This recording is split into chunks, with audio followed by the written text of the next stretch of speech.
Bonjour à tous et bienvenue à cette émission sur les saveurs de Portneuf. Aujourd'hui, on parle d'acériculture. On débute l'émission avec Mme Manon Brazeau, fière propriétaire de La Sucrière, une entreprise de Deschambault-Grondines qui offre les produits traditionnels de l'érable, mais aussi de nouvelles façons inusitées de déguster ce délicieux cadeau de Mère Nature.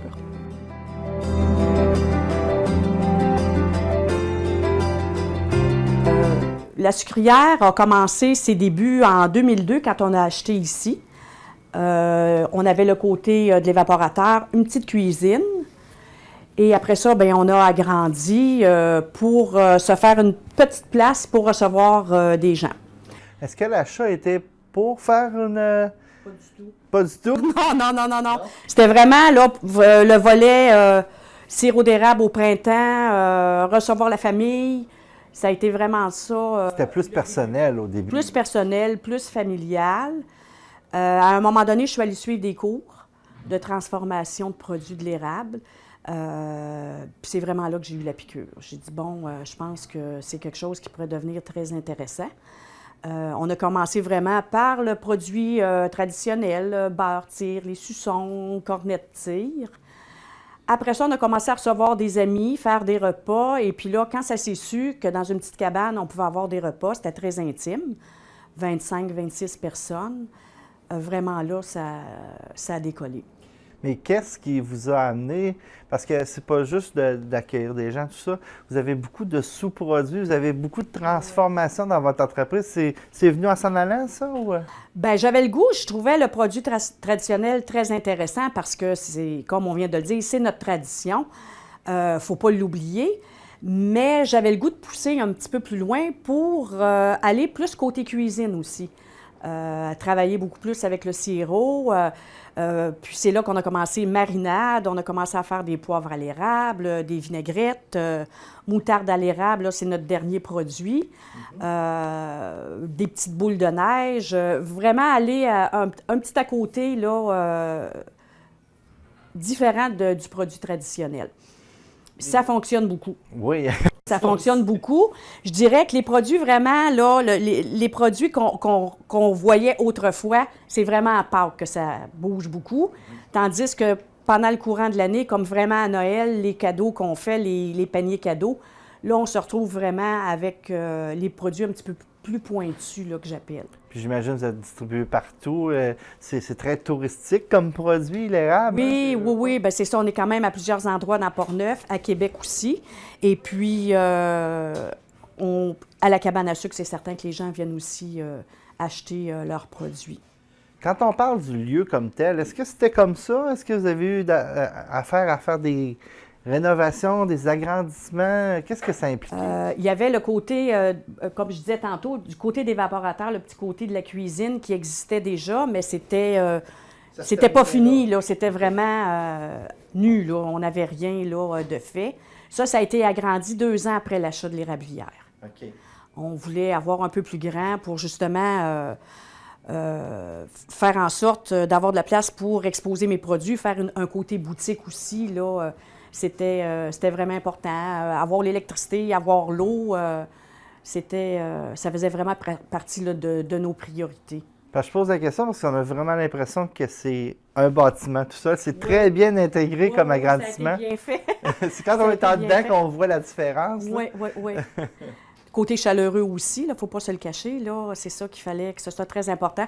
Très fenestré aussi. Les fenêtres aussi, c'est important pour se sentir vraiment comme dehors, là, même si on travaille à l'intérieur. Comment ça fonctionne? Les clients, est-ce qu'ils peuvent venir individuellement? Est-ce que c'est plus en groupe? Comment ça marche un petit peu, votre clientèle? La clientèle, les gens le savent que dans le temps des sucres, on est ici. Souvent, les gens, par courriel, m'envoient un petit message ou téléphone, tout ça.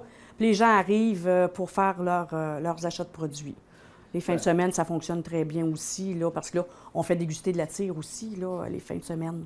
Il faut le mentionner, vous avez aussi une activité dans le temps des fêtes. Oui, le Noël au village. Oui. Le Noël au village, ça va chercher vraiment nos membres de culture de saveur.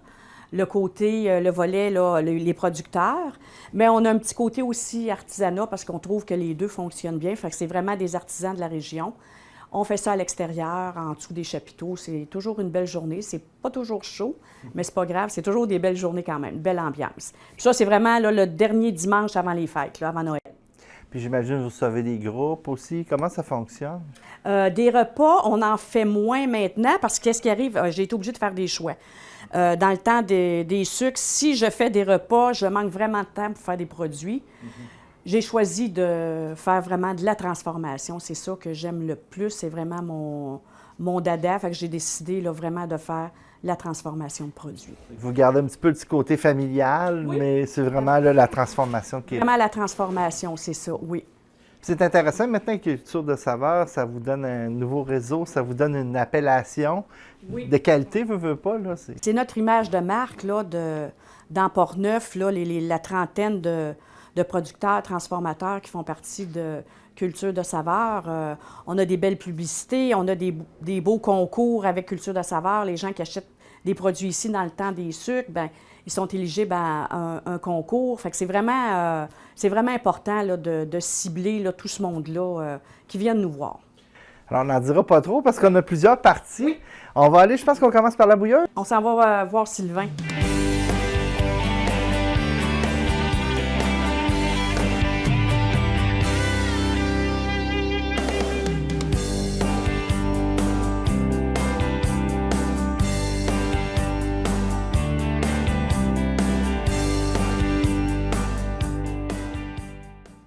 Alors, M. Deshaies, on est dans votre lieu de travail numéro 2, on pourrait dire. Oui. Alors, comment ça vous est venu justement ce goût-là d'aller dans le sirop d'érable? Ah, le goût, il date du familial, là, 45 ans, 50 ans, là, en fait. Là. OK. Vous aviez déjà ça dans votre famille? Oh, oui, c'est ça, avec des chaudières surtout. Là. Oui. Ouais, dans le traditionnel. Traditionnel pur, oui. Ça a beaucoup changé aujourd'hui. Peut-être vous expliquer maintenant c'est quoi le processus? Ah, ben ça n'a pas beaucoup changé parce que c'est d'une vieille bouilleuse de 50, 60 ans, en fait, là, avec des siphons qui transfèrent le liquide d'une panne à l'autre. Là. Alors ça, c'est vraiment traditionnel. Là. OK. Puis vous, pour ramasser l'eau, ça fonctionne comment? À cette heure, ben, on a mis le 2/3 avec des tubes, avec un vacuum, une aspiration, okay. Puis le 150 chaudières pour garder le cachet pour les clients, puis garder la forme physique un peu. Puis on est conscient qu'il y a moins d'eau dans les chaudières, mais ça fait vraiment un vrai printemps en soleil. Là. Vous ramassez-vous en chevaux encore? Malheureusement, non. On est encore en cheval vapeur qui est en skidoo, malheureusement. Mais c'est... à raquette encore, par exemple. Oui, c'est ça. Sûr. À raquette encore. J'aimerais que vous nous dites, quand vous avez, c'est sûr, vous aviez déjà été là-dedans, mais est-ce que vous pensez que ça serait autant de travail que ça aujourd'hui? Parce qu'aujourd'hui, votre cabane, elle a comme expansionné, on pourrait dire. Oui, mais c'est surtout Manon qui fait virer toute la partie de l'expansion. Oui. Moi, je fais seulement 3 produits, en fait, là, du sirop, du sucre granulé puis du beurre d'érable. Manon part de ses matières premières-là pour faire sa partie à elle. Là. OK. Puis là, ben, on voit sa boucane. Vous êtes en plein dans la saison. En plein ça. Une belle saison cette année en plus. Une belle saison? Ben oui, très belle même. Ah, ben c'est le fun de savoir parce que la température n'est pas si belle que ça. Oui, mais les érables ne savent pas, on dirait. Oui, c'est ça. J'aimerais que vous nous parliez, il y a un nouveau système qui est implanté chez vous, qui est à l'extérieur. Vous expliquez un petit peu c'est quoi le système, puis qu'est-ce que ça vous amène de plus? Bien, ça aussi, je suis en retard de 40 ans. En fait, les premiers tubes ont été il y a 40 ans. Là, oui. Puis, moi, on a adopté ça seulement cette année après avoir ramassé pendant une vingtaine d'années à raquette et à chaudière. Mais ce que ça fait là-bas, c'est qu'on aspire à moins 25 livres ou moins 25 PSI. Puis, ça vient un peu faire 2 fois et demi, 3 fois plus d'eau que ce qu'on faisait à la chaudière. OK, ça vous amène plus d'eau d'érable ici? Oui, donc ça va produire 3 fois plus de sirop, 2 fois et demi, 3 fois plus de sirop. Fait que ça fait 3 fois plus de temps aussi à bouillir. 3 fois plus de temps à bouillir, mais quand il annonce la pluie, on est à l'abri, etc. Non, vous avez quand même une belle installation aussi. Ça, c'était déjà là quand vous avez acheté? Oui, en plein ça. Cette cabane-là était au centre de l'autoroute avant qu'ils passent l'autoroute 40. Ah oui? Okay. Ils ont déménagé ça ici. OK. Donc, dans le fond, si on fait le processus rapidement, ça passe dans les 4 pannes. Quand c'est terminé, ça s'en vient ici, vous coulez tout de suite. En plein ça, l'eau arrive à 2,5 % de sucre. Puis elle évolue jusqu'à 66 de sucre. Ouais, qui est le sirop qui est en avant. Fait que lui, le sirop est proche du feu, dans le fond, puis plus qu'on s'éloigne du feu, plus que les pannes ont une surface étendue, c'est-à-dire qu'ils ont des plis en dessous pour augmenter la surface de chauffe. Puis en arrière, celle d'en arrière, elle a 12 pouces de plis pour augmenter la surface de chauffe de l'eau. Ça, c'est des techniques qui n'ont jamais changé depuis 50 ans. Ah, 75, je te dirais. Oui, les vieux. Avant, évidemment, qu'il y avait de l'étain puis il y avait du plomb, fait que c'était moins. C'était prouvé que c'était dangereux pour la santé, fait que c'est revenu soudé en inoxydable. Là. OK. Qu'est-ce que vous aimez là-dedans? En fait, 3 affaires. Le désir puis la réalisation de faire quelque chose qui est mesurable, mesuré, puis que ça soit limite entre manquer ton coup et réussir, que ça soit limite. Oui, vous êtes toujours sur le bord. Hein? Toujours sur le bord, là. Ouais. Entre héros et zéro, là. Ouais. Puis le plein air du printemps, parce qu'il y a une période qu'on n'a rien à faire, en fait. Le skidoo est fini, etc. Les plantes ne sont pas arrivées. Fait qu'il y a comme 1 mois et demi là, qu'on n'a pas beaucoup de choses à faire. Moi, je ne suis pas un amant du Sud, là, ça fait que on est bien dans cette période-là. Puis ça rassemble du monde qui ont le goût de venir à cabane puis qui sont bien à venir à cabane. C'est pas du monde qui sont obligés de venir. Alors ça, c'est le fun pour... tu rencontres que du monde heureux, dans le fond. C'est un côté traditionnel de retour aux familles, de rencontres où on avait du fun, dans le fond. C'est ça. Avec 0 ajout. Ton sirop, tu le montes à plus 22, ça fait du beurre. Tu le montes à plus 33, ça fait des pains de sucre. Tu le montes à plus 52, ça fait du sucre granulé. Sans ajouter rien. C'est ça la beauté du matériel sucre, on appelle ça de même. Là. Puis dans le fond, c'est un produit qu'on a juste à aller ramasser dans la nature aussi, c'est le fun. En plein ça. Puis on peut le faire traditionnellement, comme vous avez dit oui, tantôt. Oui, c'est ça. Est-ce que vous avez encore, vous avez dit que vous avez encore 150 en terre, c'est ça que vous ramassez à tous les jours, c'est ça? Non, pas tous les jours. On va ramasser 13 fois dans le printemps. Là. OK. Ouais. C'est à peu près 1 mois la période environ? 13 fois dans 40 jours. Dans 40 jours, OK. Oui. Faut pas manquer son coup, comme vous dites, là. Non, c'est ça, c'est facile. C'est très, très restreint. Le niveau des cannes, ça a évolué aussi. Là. Il y a des modèles plus évasés avec des petits barils. Ça ne change pas le goût du sirop, mais pour le public, il y en a qui... pour le mettre dans un cadeau, c'est plus attrayant. Peut-être le petit... la machine à côté qui est intéressante pour en mettre dans la canne, là, c'est ça? Oui, pour la canne, mais ça a un peu. Il n'y en a peut-être plus. C'est pas grave, c'est pas grave. Tu veux que je la fasse virer? Oui. Elle va rentrer. Il y a deux gears, une en avant, une en arrière. Voyons. Bon. Hop. On met à l'envers normalement. C'est comme ça qu'on embouteille tout simplement. Oui, c'est ça, parce que ce que j'ai pas fait, là, j'ai parti avec une canne, le couvert il est lousse, et puis il y a un seal ici en caoutchouc. Là. OK. Qui vient s'ajuster. Ça peut aller n'importe où au Québec, on ne le sait pas. Vous, c'est envoyé à un endroit qui est central au Québec ou comme... Non, on vend tout à partir d'ici. OK. À partir d'ici, parce qu'on n'a pas assez de volume. Là. OK. Les clients directement. Principalement dans des paniers cadeaux, souvent. Là.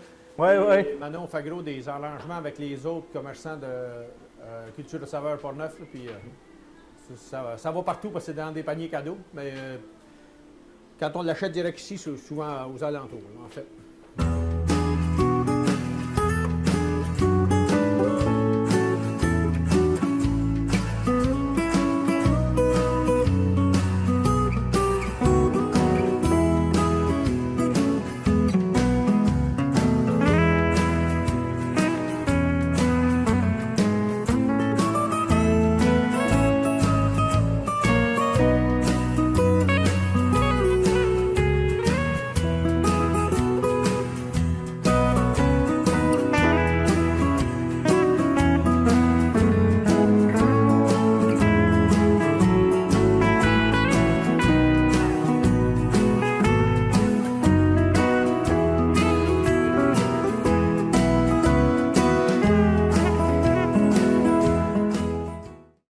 Pour Pâques, là, on est vraiment là, dans la transformation, comme je disais, plus du produit traditionnel.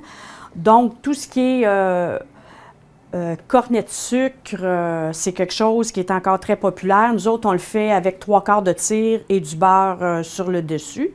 OK, ça, c'est les moules qu'on voit là. Dans le fond, vous mettez... Ah, c'est ça. En fin de compte, ça, c'est des moules qui ont été faits là, pour moi. Là. OK. C'est ça, c'est qu'on met nos petits cornets, on fait bouillir le sirop au degré qu'il faut là, pour faire... En fin de compte, c'est de la tire, comme si on mettait ça sur la neige, sauf qu'à ce moment-là, on la laisse reposer, puis on les met dans les petits cornets.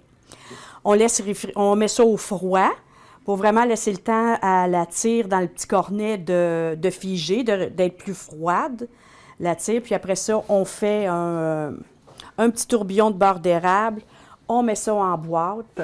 Bon, les boîtes sont là, justement, dans ce coin-là. C'est ça, on a des boîtes de 12, il y a des boîtes de 6. OK. Fait que ça se trouve être un des gros produits de Pâques. Ah, ça doit être un gros vendeur. Oui, c'est vraiment un gros vendeur. Les autres gros vendeurs, c'est certain, c'est le beurre d'érable puis la tire. Ça, c'est toujours très populaire. Les gens qui ont le goût de faire de la tire à la maison, un petit pot comme ça, c'est merveilleux. On met ça 2 minutes et demie au micro-ondes.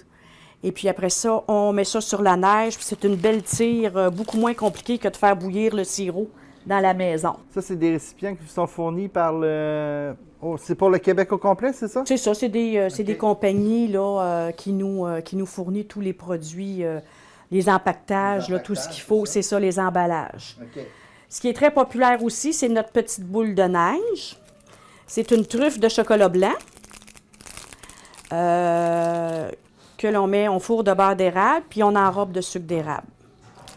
Ça, c'est ça. Alors, c'est très populaire, c'est très sucré. C'est notre beau petit bonbon, là, que les gens aiment beaucoup.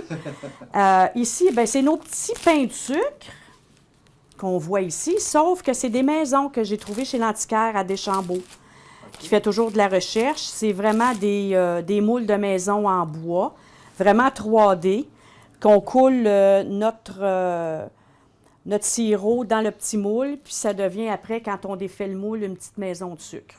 Ça se trouve être la même recette que le pain de sucre, le même degré, sauf que le moule est différent. Est-ce que les moules sont faits par des artisans du coin ou... Ça a une centaine d'années. OK. Je sais qu'il y en a quelques-uns des moules qu'on a que ça a été fait par des gens du coin, mais c'est vraiment très vieux. J'en ai aussi ici, ça c'est vraiment plus nouveau, c'était en forme de caoutchouc, comme un caoutchouc spécial alimentaire. La personne était du comté de Bellechasse. Il faisait ces mots-là, comme ça ici, c'est un beau hibou. Malheureusement, il n'en fait plus. C'était vraiment des beaux petits moules très intéressants, qui fait changement, qui s'offrent très bien en cadeau aussi. Les petites pacanes, les amandes enrobées de sucre d'érable, ça aussi, c'est des produits un petit peu différents qui, pour grignoter aussi, pour mettre dans des salades, ça donne un bon petit goût sucré. Intéressant aussi. On a le poivre à l'érable, qui est un mélange de sel de mer, poivre noir et sucre d'érable, très bon sur les steaks, sur les poissons, dans les salades. Les fraises fraîches l'été, c'est excellent aussi. On trempe la fraise dans le poivre à l'érable. Ça donne un bon petit goût sucré-salé. Oui. Ensuite, bien, toujours nos petits suçons, ça, il ne faut pas les oublier, les petits suçons à l'érable ou des petits bonbons durs. Ça, c'est notre bébé, c'est la moutarde à l'érable qu'on a fait. Ça fait pas longtemps que c'est sorti, là. Non, l'été passé. OK. La moutarde à l'érable, très bon avec le jambon des panini. Vraiment aussi pour, si on veut badigeonner un morceau de viande. Des poitrines de poulet, on met ça sur le charcoal. C'est très intéressant aussi comme produit. Puis ici, bien, ce matin, on a fait du sucre d'érable. Là, ce qui me reste, c'est de le tamiser. Parce que j'ai comme des tamis différents. On fait un sucre qui est très, très fin. C'est quoi un petit peu la façon de faire? Bien, la façon de faire, c'est le sirop qu'on fait, on fait bouillir à 30 degrés.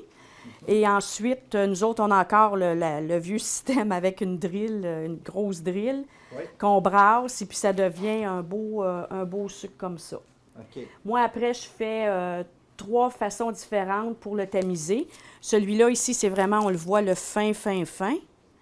Ça, c'est vraiment le petit sucre qui est très bon pour mettre dans le café, pour saupoudrer sur un petit dessert, mettre dans le yogourt. Les gens l'aiment beaucoup. Ensuite, le grain est un petit peu plus gros. Là, je m'en sers à ce moment-là quand je fais mes garnitures de brie au four. OK. Alors, c'est le sucre d'érable un tout petit peu plus gros qu'on met sur un fromage brie, un camembert, qu'on met au four. Fait qu'à ce moment-là, ça fond dans le fromage, c'est excellent. Puis le plus gros, ben lui, je m'en sers quand je fais des pacanes et puis des amandes enrobées de sucre d'érable. Là, tous les emballages qu'on a vus, est-ce que vous êtes tout seul faire ça ou vous avez des gens qui viennent vous aider? J'ai de l'aide de temps en temps, mais non, habituellement, je le fais pas mal toute seule, l'emballage, parce que c'est quand même des étapes. Là, on part du sirop d'érable, on fait le produit, après on le met dans l'emballage, après on le met dans l'étiquetage, on fait l'étiquetage, tout ça. C'est quand même là, beaucoup d'étapes avant d'arriver là, au produit final. Parce que je veux juste dire, c'est impressionnant de voir ça, que vous faites tout ça. Puis après ça, parce que là, c'est de plus en plus populaire, la sucrière, il y a plein de commerces qui vendent vos produits. Il faut fournir ces gens-là, là. Fournir. Des fois, j'ai de la misère à fournir, je le dis. Petit côté un peu plus faible. Et puis ici, bien ça, c'est nos petits barils, les petits barils de sirop que les gens aiment beaucoup, que les gens adorent acheter en cadeau avec un petit décapsuleur comme une canette, là. Les gens aiment bien. Les touristes trouvent que c'est un beau format différent de la canne traditionnelle. C'est en plein ça. OK. Alors, c'est un petit peu aujourd'hui dans ce que je travaille beaucoup. Les cornets pour être prêts pour Pâques. Le sirop, on est prêt. On a du beurre, on a de la tire. On va arriver à Pâques. On va arriver à Pâques très bien. Puis là, la dernière étape, bien, c'est toujours nos étiquetages. Alors, je me dis toujours, un coup que mon étiquette culture de saveur est dessus, bien là, ma mission est accomplie. Là, c'est prêt. Là, ça peut partir. La dernière étiquette est là. On peut aller les porter. Alors, on est devant justement votre nouveauté de cette année. Alors, peut-être nous l'expliquer un petit peu. Explique. Ah, c'est simplement une pompe vacuum pour aspirer 500 tubes. Là, c'est pas très gros. C'est une belle aspiration miniature. Mais ça a doublé votre production, par exemple. Oui, c'est ça, oui. Plus que doublé un peu.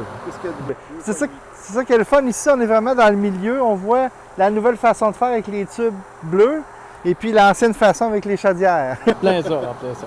Puis, en arrière de vous, il y a quelque chose de le fun aussi. Ah, bien, c'est une réserve. C'est notre chariot pour ramasser les chaudières, mais là, la réserve d'eau, il sert de réserve d'eau parce qu'on a eu un surplus, qu'on n'est pas capable de bouillir assez vite, là, parce qu'on a une méthode ancienne encore qui n'est pas assez grosse. Oui. Fait que ça nous met. C'est de ça qu'on parlait ou de la cabane? Oui, c'est ça, je parlais, oui. Fait qu'il sert de réserve d'eau, là, présentement. OK. Donc, c'est ça, c'était avec ça que vous ramassiez avec la motoneige, tout ça. Oui, en plein ça. Avec la misère aussi. Avec la misère aussi. La motoneige et la misère, les deux. Oui, les deux. Là-bas aussi, j'ai vu qu'il y avait un snowmobile. Peut-être vous en parler un petit peu. Ah, bien, le snowmobile, il sert plus pour le récréatif. Oui. Ceux qui viennent faire un tour, leur faire un tour dans le bois en snow, là. Okay. À l'ancienne, ça aussi. Hein? Oui, c'est encore très fonctionnel. Tout est très beau, fonctionnel, 1947, très fonctionnel. Faites-vous le tour des festivals de temps en temps aussi? Ou... Il y était un peu, mais pas assez. Là, on va y aller. OK. En terminant, Manon, c'est quoi vos projets d'avenir? Puis peut-être Sylvain aussi en terminant? Présentement, avec les rablières qu'on a, moi, ça me satisfait très bien. Pour la grosseur, pour le temps présentement aussi qu'on a à travailler ici, c'est certain que pousser plus, comme on disait tantôt, pousser plus le produit, faire un petit peu plus de mise en marché, ce qui est souvent ma faiblesse. Mais comme ça, pour moi, là, c'est vraiment une mission là, qu'on voulait se faire, qu'on a fait. Je suis super satisfaite aussi parce qu'on a plus de sirop à nous pour faire les produits. Fait que c'est vraiment le côté positif là, présentement. Garder ce côté un petit peu rustique ancien, ça, j'y tiens beaucoup aussi. Que les gens soient à l'aise de venir chez nous, c'est toujours très important. D'aller du côté du champion de l'évaporateur, d'aller voir c'est quoi, ça, j'y tiens encore beaucoup. Ouais. Monsieur Deshaies? Moi, ce que j'aimerais faire d'ici 5 ans, développer un produit qui pourrait voyager, qui se vendrait par Internet, qui pourrait voyager Comme les produits de l'Amazon, finalement. Là. OK. Ah, c'est une bonne idée. Qui iraient au froid, qui iraient à la chaleur, qui iraient au courrier, qui iraient au brassage, puis qui se rendraient chez le client. Peut-être que ça va prendre des employés pour l'emballage. On voit qu'on n'a pas la même vision. En tout cas, on invite les gens à venir vous voir. C'est vraiment extraordinaire. Achetez vos produits. Vous êtes un petit peu partout dans le comté de Portneuf aussi au niveau des présentoirs. Puis si les gens veulent plus d'informations, est-ce que vous avez un site Internet? Le site Internet, Oui. lasucrière.ca. OK. Avec ça, ils vont avoir toutes nos coordonnées là, pour nous contacter.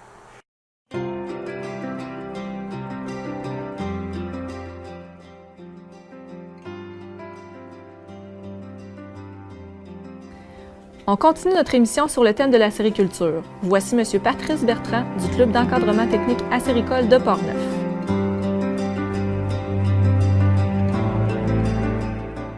Donc, Manon Brazo, qui se trouve à être notre hôtesse pour aujourd'hui, elle fait partie du club depuis quelques années. Et puis leurs objectifs en fonction du club, parce que j'ouvre une petite parenthèse, dans le club acéricole, nous, ce qu'on aura comme objectif, c'est de prendre un membre du club acéricole, autrement dit un producteur acéricole, puis de le prendre, soit que ce soit en fonction d'agrandir sa production ou ben donc en fonction de la qualité de sa production. Donc, on a deux objectifs. En ce qui concerne Manon ici, son objectif principal, c'est la qualité de sa production. Donc, on travaille beaucoup en fonction là, du goût, des saveurs qu'elle peut produire. On se remonte un petit peu dans le temps. En 2008 ou 2009, il y a eu une technique vraiment le fun qui a aidé justement à cette érablière-là. C'est le chaulage. J'aimerais que tu nous en parles un petit peu. Oui, bien c'est ça. En 2008-2009, il y a eu justement, là, on avait du dépérissement. On a commencé à noter qu'il y a du dépérissement des érablières dans la région. On a commencé vers 2001, 2002, 2003. On avait auparavant du dépérissement en 85. Je ne sais pas si vous vous souvenez, il y avait un slogan « Il pleut à boire, il pleut à mourir debout », quelque chose comme ça, au niveau des plus acides. Mais on a eu une recrudescence en 2001-2002. On ne savait pas comment épandre la chaux parce qu'on sait que, par des tests qui ont été faits par les gens du ministère des Ressources naturelles, que épandre la chaux dans un endroit où on a besoin de la chaux, on a besoin de faire des tests de sol. Là. Mais si on est certain que l'amendement, c'est une application de chaux, on sait qu'à ce moment-là, oui, ça va traiter le dépérissement de mes érablières. Donc, on avait un problème de dépérissement.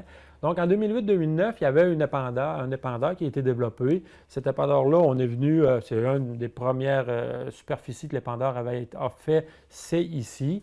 Donc, on a chaulé ici 2,5 tonnes à l'hectare, l'ensemble du peuplement d'érable qui présentait un problème de dépérissement. Donc, ça, c'est en 2008-2009. Qu'est-ce que ça fait, le chaulage, justement? OK. Bon, la première des choses, c'est que bien souvent, c'est que l'acidité de mon sol est trop bas. OK? Bien souvent, on a les éléments minéraux qui sont disponibles, qui sont là. Mais étant donné que le pH est trop bas, comme je viens de dire, les éléments minéraux ne sont pas assimilables par la plante. OK?